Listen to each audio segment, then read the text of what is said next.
அனைவருக்கும் வணக்கம். நம்ம டெய்லியும் prelims and mains point of வியூல கரண்ட் அஃபேர்ஸ் கொஸ்டின்ஸ் பார்க்குறோம். இன்னைக்கு என்ன கொஸ்டின்ஸ் இருக்கு அப்படிங்கிறத பார்ப்போம். ஸோ ஃபர்ஸ்ட் கொஸ்டின் பார்த்தீங்கன்னா ஜி-மார்க் டன்னல் வில் கனெக்ட் அப்படின்னு கேட்டிருக்காங்க. இந்த ஜி-மார்க் அப்படிங்கிற இந்த சுரங்கப்பாதை எவற்றை இணைக்கும் அப்படின்னு சொல்லி கேட்டிருக்காங்க. ஸோ ஜி-மார்க் அப்படிங்கிற டனலை நம்ம காஷ்மீரில் கொண்டு வர போகிறாங்க. சரிங்களா, கந்தேர்பால் அப்படிங்கிற இந்த பகுதியில் தான் இந்த ஜி-மார்க் அப்படிங்கிற டனல் இருக்க போது. ஏன் அப்படின்னு பார்த்தோம்னா அங்கே டூரிஸ்ட் ஸ்பாட் அதெல்லாம். ஆனால் அந்த வின்டர் சீசனில் வந்து அவலான்ச் இந்த மாதிரியான காரணங்கள்னால அப்பப்போ அந்த ரீஜியனே வந்து ஆக்சஸ் பண்ண முடியாமல் போயிடுது. ஸோ இந்த டனல் இருக்கனால எப்பயுமே ஆக்சசிபிளாக இருக்க போகுது. G-mark tunnel Kashmir to Ladakh அப்படிங்கிற இந்த டனல் வந்து ஜனவரி 13ஆம் தேதி நம்ம பிரைம் மினிஸ்டர் இன்னாகிரேட் பண்ண போகிறார். சரியா, அடுத்தது Joseph Aoun has been appointed as the president of which country அப்படின்னு சொல்லி கேட்டிருக்காங்க. ஜோசப் அவுன் எந்த நாட்டின் ஜனாதிபதியாக நியமிக்கப்பட்டுள்ளார் அப்படின்னு சொல்லி கேட்டிருக்காங்க. ஸோ எந்த நாட்டினுடைய ஜனாதிபதி அப்படின்னு பார்த்தோம்னா லெபனானுடைய ஜனாதிபதியாக அதிபராக வந்திருக்கிறார். சரியா, அடுத்தது genome India database is stored in அப்படின்னு சொல்லி கேட்டிருக்காங்க. ஜீனோம் இந்தியா தரவுதளம் எங்கு சேமிக்கப்பட்டுள்ளது? ஜீனோம் இந்தியா ப்ராஜெக்ட் அப்படிங்கிறது இந்தியா கம்ப்ளீட் பண்ணியிருக்காங்க.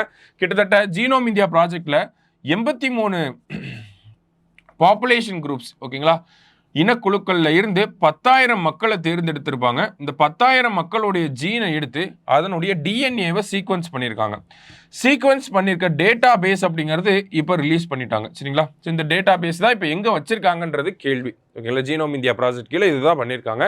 ஸோ இந்த டேட்டா பேஸை இந்தியன் பயாலஜிக்கல் டேட்டா சென்டர் அப்படிங்கிற இந்த இடத்துல வச்சுருக்காங்க. ஸோ இது எங்கே இருக்குது அப்படின்னு பார்த்தோம்னா ஃபரிடாபாத் அப்படிங்கிற பகுதி.